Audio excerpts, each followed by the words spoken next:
This is the And Roll Podcast.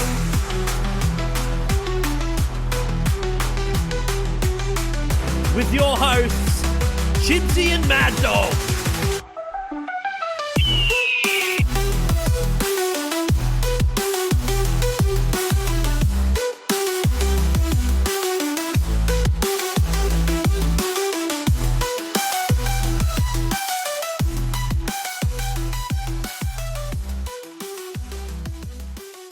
Doggy! Hey, yeah. Screeching and rolling. Screeching and rolling. Roll to the hoop. Yeah. I'm back. We haven't played. No. I'm feeling very positive about starting the season from now. Start the season now. Now. Yeah. Was there even a season before this? Have we played any games? Pre-season. Exactly. Pre-season. Make sure you're following the Screech and Roll podcast on all the socials, Instagram, TikTok, Facebook, our YouTube channel, and on Threads. It's where it's popping. That's where it's at. There hasn't been any games. We'll quickly go over the Boomers Tall Blacks games because Davo was involved. The complete domination, yes. Yeah. Again, another stat that proves he's better than Michael Jordan. I was actually thinking that, a couple of days ago, thinking he's doing things that Jordan has never done. Never dreamt of doing. Yeah, that's right. Yeah. So more evidence in the yes column. Better. Yeah. So better than good. Jordan. Yeah. And then I thought, we can maybe have a quick look around the grounds as the season is starting. Yeah, first game of the real season is starting. We'll see how everyone's looking during pre-season. And then we'll look at the Cairns game coming up on Saturday because we spoke about the South Melbourne game that is happening Thursday night last week.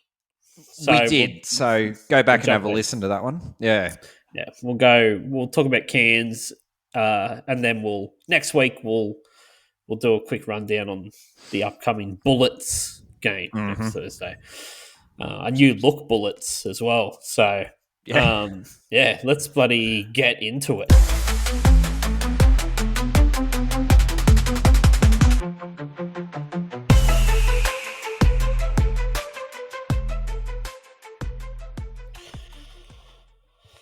All right, the Boomers and the Tall Blacks, two games that were actually not beautiful basketball, but very entertaining games. Really. Yeah, they had their moments for sure. Just lead changes all the time, back and forth. Like one team up 12, then someone to go up 10, and it was the game one. It seemed like a under 10s game where they were just trying to give everyone equal game time. Vickerman's just emptying the bench on a 2-minute rotation. It's like he had the assistant coach with a stopwatch telling him, "All right, coach, yep, time to get the next kids on." On. It feels cringy for me, kind of going for a team that Vickerman has something to do with as well. I know. Yeah. I forgive all once they're in Boomer's jersey. It's I want Galloway to be good. I want Glover to hit every three, which he was going pretty well at. Yeah, he did. It took about 3 or 4 calibration shots, and then I swear it's as soon as the commentator was like, "Glover just can't get it going tonight," it was like, boom, boom, boom, boom, boom. It's just, there he goes. There. That was more game one, but yeah. Yeah. Them going through the bench, I'm convinced they just thought they were going to walk over New Zealand, like they were guaranteed wins. But do you think so? Yeah, I really do. I think they're not taking this part of World Cup qualifying serious at all because New Zealand are probably the hardest team we're going to play. We're going to towel up everyone else. And even New Zealand, I think I read a record 60-10 against, the Boomers are against the Tall Blacks. Really? Yeah, yeah, like they've lost 10 times to New Zealand Wow. Okay. in history. Yeah. Yeah, right. Okay, I wouldn't have expected that stat, but Yeah. Well, it didn't seem like it. I'm like, this is a good. This New Zealand team's good. And do you remember in the Asian Cup, New Zealand were looking really good through it, and then just lost to Iran or something randomly. Ended up losing 2 in a row and not even finishing in third place. It kind of collapsed. They've got good cattle, man. Like, Yeah, it seems like Flynn Cameron was just like, you've got these dudes that seem to go into a national jersey, and I don't know if it's because they're told like you're the man here, and they've got confidence, and or it's just they've got more opportunity. Flynn Cameron's looked great for Adelaide this season. He but has not like that. Like he looked, you were like, no, not him. Like don't let him have the ball. He looked like prime Kobe. It was wild. And Galloway's the same for the Boomers. Like, he really hasn't done anything for the Kings. But he was the MVP of the Asian Cup. He was the finals MVP. He was an absolute heater in the Asian Cup. Yeah, and I was like, look out for this bloke in the season. Yeah. When we were like, he's signed for the Kings, we're like, that's not good. Yeah. And he hasn't done anything there, but he gets the Boomers jersey on, and it's like just had to take over the game at certain times when we were getting down. It was like, get him the ball and he'll get us back in it. 100%. Yeah, they grow wings. Yeah. Davo, I was actually he started. I don't think they played him enough in game 1. I think his minutes should have been way up. Yeah, just every time they benched him, I'm like, what are you doing? It was someone else's turn. It's honestly, game 1 seemed like that. There was a point in the first quarter, I reckon like 10 players or 12 players got on the court. Yeah, right. Wow. It was like, you look up and go, there's 4 new people on there. What are they doing? It's crazy. I don't know if they were just like, we'll just get some minutes into everyone. Everyone can have a bit of fun playing for the national team. And they were losing. They started losing. Yeah. And I'm like, get Davo back in. Get him back in. Yeah. Get him back in. Well, and game two was wild. I got home. It was halfway through the first quarter when I put it on, and it was just like the scores were just bouncing in such crazy ways. Like they'd get ahead by 10, and then we'd go on a 12-2 run, get it back. We'd go ahead by 12. They would come back. And it was just unbelievable. Like there was Meninga's the biggest poster dunk I've ever seen in my entire life. I know, it's crazy. And he's always a hard guard, so yeah, he's such a good player, that dude. He has absolutely killed the Hawks this season every time we've played. Yeah. We've played for some reason we can't stop him. So no. Yeah. And he can hit threes. He can do everything, and he looks like Arnold Schwarzenegger. Like he looks like a young Arnold Schwarzenegger. Just a big dude. Yeah. Big dude. But yeah, Davo came in with the goods, which as I sat there and watched it, and it said it's bad news when you start to hear the audio feed from the producers comes in, and it's like, and you can hear scrambling, like, and then it just cuts to like, it's like, no, Ben, no. you get the gentle Ben. Yeah. Like, yeah. You get the gentle Ben screen comes up. But went to the commercial break, and I'm like, did they call it? I don't remember them calling a timeout or anything. What's going on here?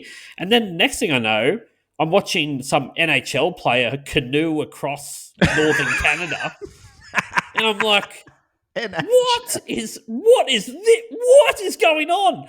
And I'm pulling up, Googling to see what's the score. Have they stopped? Did something happen? Have they stopped playing?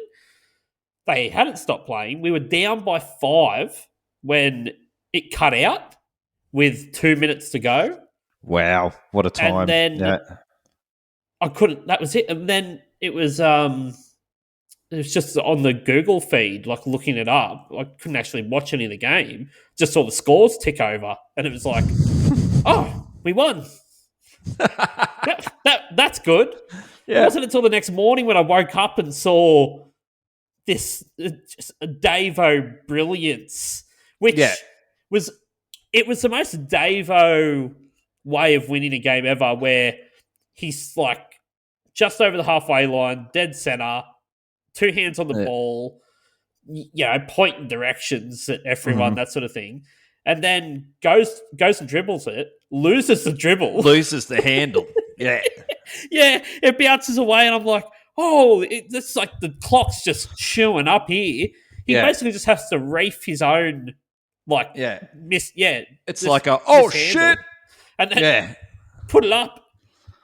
There's just something very 1980s about a banked 3-point shot. Just hard bank as well. You always tell kids, just like hit that square.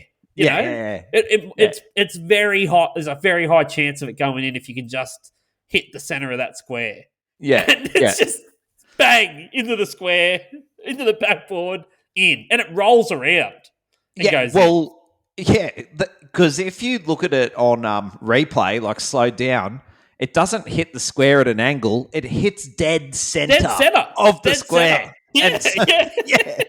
From that angle. And I'm like, Davo, mate. Like, and then they loved it too. Did you see his carry on? Loved it. He's got the skip going, and then all the New Zealanders just slump. Yeah, the whole stadium just quiet. So they were playing in Wellington, and they were saying that they've only beaten Australia 10 times, and 3 of those times has been in Wellington. Apparently, Wellington is their most successful stadium, and I'm like, they're going to do it again here. Yep. But nah, Davo has something to do about it. How do you feel about the fact that Davo didn't get a rest at all over the FIBA break while everyone else was at training and doing that sort of thing? Or I kind of like it. I don't mind it, especially because he's, had success in the couple of games. Yeah. He missed the start of the season. Yeah, that's right. He already had that time off. That's right. So, and I think he's hungry to play. So I was, I'm not concerned about it. So it also allows the rest of the team to kind of work hard on their own games. I guess also what to do with secondary ball handlers when Davo is on the bench. What are we going to do? Exactly, because that's a problem. Yeah, well, it's the QJ and Harvey thing doesn't seem to work. QJ's going off and it's great, but we need both of them scoring. And it's a different to Davo's closer to a Trey Kell than QJ is. QJ is almost like another Harvey. Yeah. So you need both of them on the court, but both finding shots. Yep. And hopefully with Davo being with the national team and then working on that, probably running stuff with QJ at the point. Hopefully have worked out whatever little, tweaks they needed to get Harvey going while QJ's on the court. For sure. I think, it's great to see QJ coming into his own, sort of finding his range, finding his shots, but it's kind of like a seesaw. It's like whenever QJ is getting hot, Harvey is cold, and then kind of not so much vice versa, but a little bit, you know what I mean? Yeah, it's not like Harvey hasn't been bad. He's been getting his points and everything, but I think the shots that we are used to just seeing go in aren't going in, or it seems harder. Mm-hmm. And I don't know if it's at start of the season where he kind of got in this mindset of I'm going to have to do this myself. Yep. And now, hopefully this FIBA break has kind of got them in the gym to work together and kind of get a little bit more trust on what to do. You kind of forget QJ just got flown in and dropped into a team. Yeah. They wouldn't have had heaps of time to go into the gym and work together. He landed and played. Pretty much overnight. And it's like, yeah. you guys work it out on the court during the game. Yep. So And Tatum's had enough time to kind of look at it, take notes, understand, and we know that he does know what he's doing. Yeah, and I reckon no time would have been lost in ironing out some of these creases over this last week, this break. So, yeah. It's a shame with Jonah Bolden. Blew out his Achilles during training. He's out for the season. Oh, crap, really? Yeah. I didn't know that. Yeah, there you go. Yeah, so, Jonah Bolden's out for the season. I assume that... Who comes in? Yates? Well, so Sam Froling, the rumour is that he'll be back within a few weeks. Okay. And I think Harry Froling is his injury replacement player. So maybe he becomes Jonah Bolden's injury replacement player instead. Oh, yeah. Okay. And word is that Froling will be playing the 4, McGee at the 5. I think we discussed that last week, but that's not bad. No, we need something like defensively. We just need to. We can't keep letting people get 30+ point quarters. That's true. Even if we can keep up, you can't do that. And tomorrow night we play South Melbourne, who are, I think they're maybe the second best defense in the league. They've got that John Brown, the second, who's probably going to be Defensive Player of the Year. And they're just relentless. Like they full court press all game. Well, I don't know how they must be the fittest team in the comp. But it's going to be a tough matchup. It always is with Phoenix. Yeah. So keep Sobey contained as well, but then they've got threats everywhere else too. So there's a reason why they are where they are on the table. I feel like they could really easily just kind of go on a pretty good run, They've only lost to Melbourne United and Adelaide.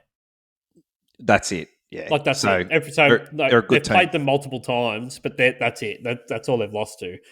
And so the 2 best teams, that puts them as the 3rd best team in the comp. And there is a reason for that, for sure. Defensively, big litmus we test. need to be better. Yeah.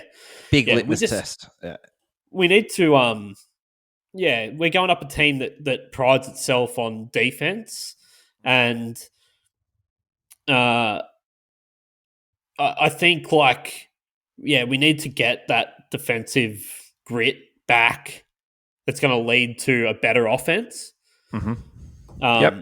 You get it's not only the advantage of being able to get steals, get blocks, and move down the ball and move down the court and play with pace, but there's something that invigorates the team with a block or a steal or forcing turnovers. Absolutely, yeah. And unfortunately, we're the ones normally turning the ball over, and it's so deflating that it's if just you such can a force contrast. them to turn the ball over, that you get the opposite. It's just such a contrast from everything we saw last season. So that's, it's just hard to watch in that respect. But there were so many games last year where it was we were setting records for the most amount of assists with the least amount of turnovers. Yeah. No, we just kept breaking nuts. Every record there was. It was the most assists, least turnovers. And I remember so many points that, you and I would just look at each other and go, we couldn't have defended that any better. No. They deserved that bucket because that's right. We did everything. Yeah. You completely lock someone down and then have a hand in over their eyes. Yeah, and they'll swish it. You'd be like, well, and to not foul, and what are you going to do? You can't ask for much more than that. But that's been a rare thing to see. We've been fouling people what you reckon? 4 games in a row we've fouled people shooting a 3 multiple times. Oh, it's so that's so frustrating. Outside of Goulding kicking in the shins as he's shooting. Yeah, Goulding will kick you, ferociously while he shoots. But other than that, all right, let's just move on and look at this Cairns game on Saturday.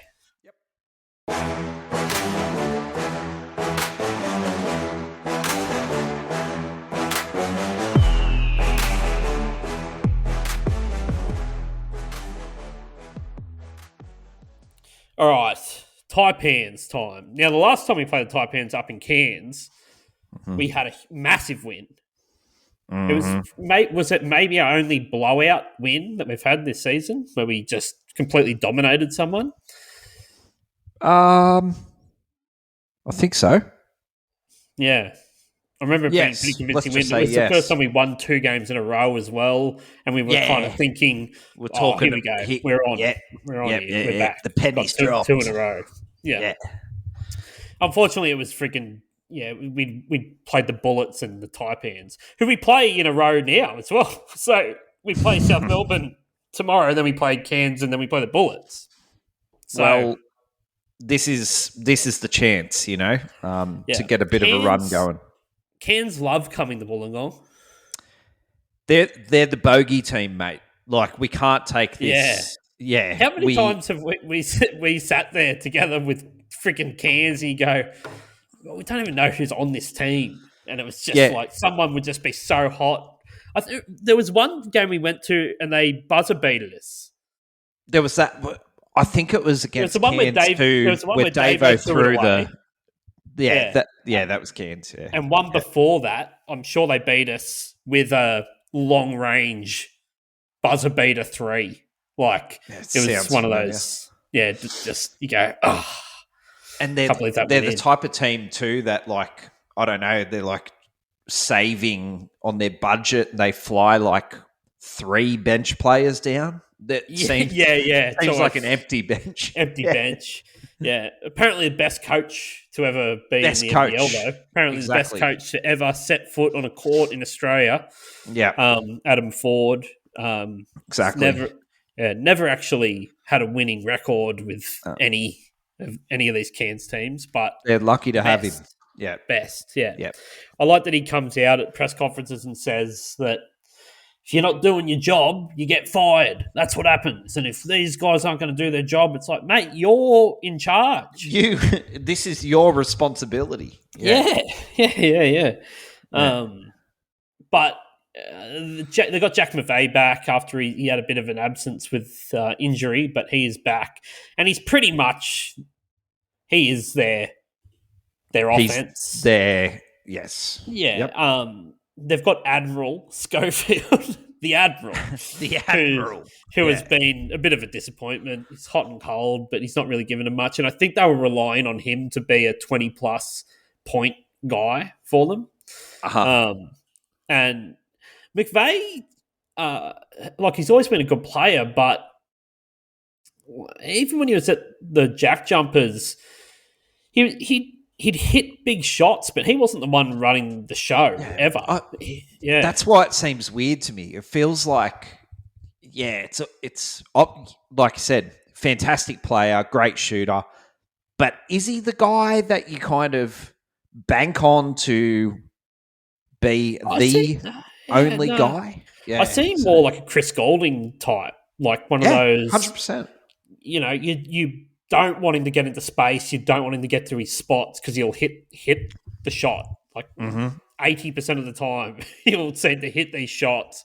100%. And so you've got to worry about him. But as far as like completely being your one-man offense and handling the ball a lot and that sort of thing, I don't know. He just doesn't seem to have the pace or mobility, agility to really trouble a really good defender. Like I think they'll stick Wani on him. Obviously, Wani that's his assignment. Yeah, and probably Davo will probably get that assignment as well. Davo's just, I think we forget that. Remember when Davo just started getting minutes under Tatum, and Right. he'd come on, and it was the defense that you were just going like, oh, this guy is everywhere. He's scrambling. He's got long arms, and it's Some of like, the best just blocks I've ever relentless. seen is Yeah. Davo as well. Lee was like that as well. Yeah. But Yeah. Davo's, what, 6'4"? His vertical leap must be epic because, like, he's up there just he is. swatting. Yeah. Yeah. So, yeah, McVeigh, they've got Andrew Andrews as well, the flopper. Yeah, that's right. Yeah. Like a fish out of water. Yeah. It still gets brought up in the comments of every time we have a flop award video out there. It's like, what, Andrew Andrews? Like, he's won it once. Like, I'm sure he'll try and win it again. We'll be watching him carefully. That's like the Meryl Streep of Cairns, this guy. Meryl Streep. Yeah. I hope the DJ at the Hawks game loads the salmon dance as like yeah. Yeah, the guy, he's just like, he really milks everything. He's a weird shaped head as well. But super annoying. Yeah, I think we'll beat Cairns. I'm we seem defensively, if we improve even by a couple of notches, I think we've got them covered. But I don't think they can't be complacent. I don't think they can't stop McGee. Exactly. Who stops McGee in this equation? They've got Marcus Lee, who's big, tall dude, loves to foul. Like in foul, he was born in foul trouble. He gets slappy. Yeah. It's like, how can you be this tall and be that bad at defending? Like, just put your hands straight up in the air. Just put your body in the way. Put your hands straight up in the air. Stop slapping at everything. Yeah. It's just it's mind-boggling. Yeah. They do have the tall black Mojave King. Mojave, who, his first game for them, that they signed him as an injury replacement, I'm pretty sure, was against the Hawks up in Cairns. And he had 30 or something in that game. We won that convincingly, but he was the only person scoring. I remember he had a few big dunks there, but he's been averaging almost 14 points a game since he came there, which is more than what they're getting out of the Admiral. The Admiral, not to be confused with the Colonel. Yeah. But I'm sure Tatum has crunched some tape on this bloke by this time. So yeah. It's a shame that they had Rain Smith, the Aussie, who I think he did 1 year in college last year, and then he played in the Asian Cup team. And his stats, he was like the best 3-point shooter in the comp. Until he got injured. He's done something. He's out indefinitely. But yeah, it's a shame. I was keen to see him in real life, but I guess we won't until later on in the season. But yeah, one to keep the eye on, eh? Yeah, I'm not too worried. I'm not too worried about this game. I shouldn't be saying this at all with how this season's been going. I can't believe you put that on the record. Yeah, I'm pretty confident. About that. I haven't been confident about many of these games, but I think coming out of the FIBA break, we're going to have South Melbourne, which is a massive game. And if we can get the win there, or at least just like show that we've been working on something in the last 2 weeks. Like, I just want to see improvement around. Like, no, I don't want to see stagnant like offense. I want the defense to be better. But we got the South Melbourne game, then we've got Cairns and the Bullets, and look, everyone has put Cairns as finishing dead last this year. Like, yeah, I mean, it's a good bet. Yeah, and we're second. And we are second last currently on the table. We are. So it's going to be a battle at the bottom. But it doesn't have to be. If we can get a win at home against Phoenix. Well, we've got is a three tough- home games. We got 3 home games in a row. We've got to make the most of them. Exactly. Yeah. Yeah. And, we should be winning this Cairns game, but there's no easy games. Don't turn the ball over. That's what I would do. Yes, that's somewhere to start on the improvement. Yeah, stop doing that. Scale. Yeah. Yeah. I think, we'll talk about the Bullets game next week. Okay. More, because that's going to be interesting. The Bullets truly are that was our preseason, and now we're starting the season here because their entire team is different than it was before the FIBA break. Yeah, true. They've signed new players. They've had players that they'd released come back and re-sign them. They've got rid of players. Other than the fact they still don't have a coach. I was going to say maybe the coach is working his way through the basketball manual and learning. I hope he's had 2 weeks of doing that. That's funny that I just went and did my level 1 coaches course for basketball on the weekend. Yeah. Oh, okay, cool. And realised it was a 6.5 hour course. I realised after about 40 minutes that I actually know nothing about the game of basketball. As far as coaching it goes, I'm just like, oh, this is so confusing. I thought you were going to go the other way there and thought I've wasted my time. I know what I'm doing. No, it's just it was for all levels. So this was any people coaching kids to coaching adults, but right. Just so much different. Trying to explain defensive schemes and all of this sort of stuff is just. I think I've just been coaching and playing soccer for so long, and none of it matches up. It's completely different games. Yes, they are. They are. Literally are. They're completely different games with absolutely no correlation whatsoever, other than there is a ball. There's a round ball, and that's about where it starts and stops. Yeah. So I am doing a lot of studying at the moment. I am doing a lot of studying. I like it. I feel like it's starting to click. I've got an idea, but still, You'll be nipping at Tatum's heels, mate. Yeah, that's right. Hey, I think there's only 3 levels that you've got. I'm only 2 levels off being able to coach in the NBA. Exactly. Love it. Yeah. It was funny though. Every time they sent us out onto the court to they're like, all right, so you're going to come up with a drill and you'll coach it to the other people and that sort of thing. And, all these people that have been around basketball forever coaching, they're just like, we'll just run this and this and this and this. And I'm like, stop.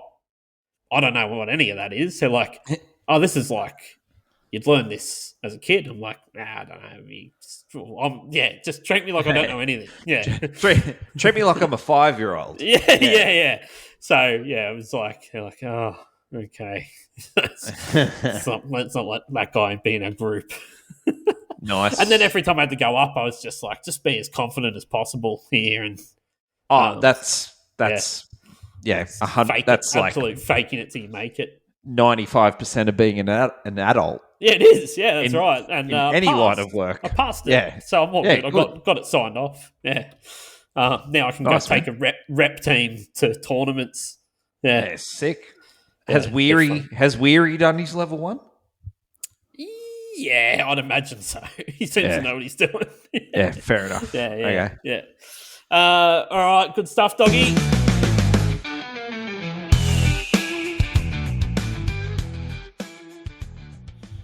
All right, that's it. Yeah, sick. We got. I'm looking forward to tomorrow.